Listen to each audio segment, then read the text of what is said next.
પરિત્રાણાય સાધુનામ વિનાશાય ચ દુષ્કૃતામ ધર્મ સંસ્થાપનાર્થે સંભવામી યુગે યુગે.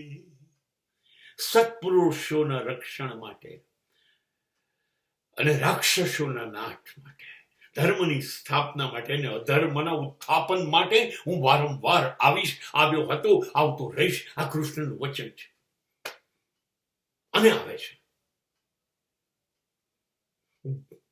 જેલના જન્મમાંથી પ્રેમ લીલા ગોકુળ વૃંદાવનની પૂરું કરીને, મથુરાની ફરજ બજાવીને, દ્વારકા સ્થાપીને અને મિત્ર ભાવ નિભાવે છે. સુદામો હોય કે અર્જુન.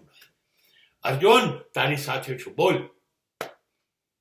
અને અર્જુન જયારે કહે મને તો તમારા ભાઈની દીકરી સુભદ્રા મને બહુ ગમે, શું વાત કરે? હા, અરે ભાઈની દીકરી હોય તો શું છે, તું ઉઠાઈ જા.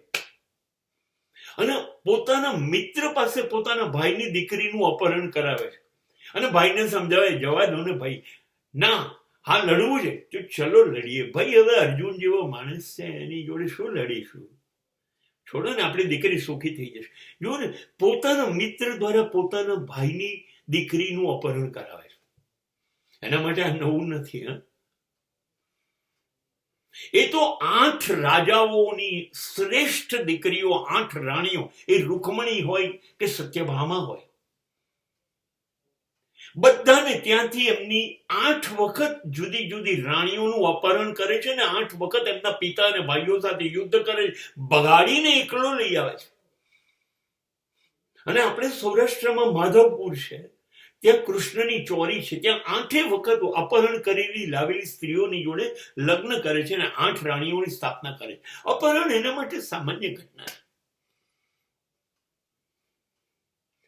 અને છતાં પ્રેમ તો રાધા જોડે જાણીતો છે અને દ્રૌપદી સખી તો છે. આ છે કૃષ્ણ.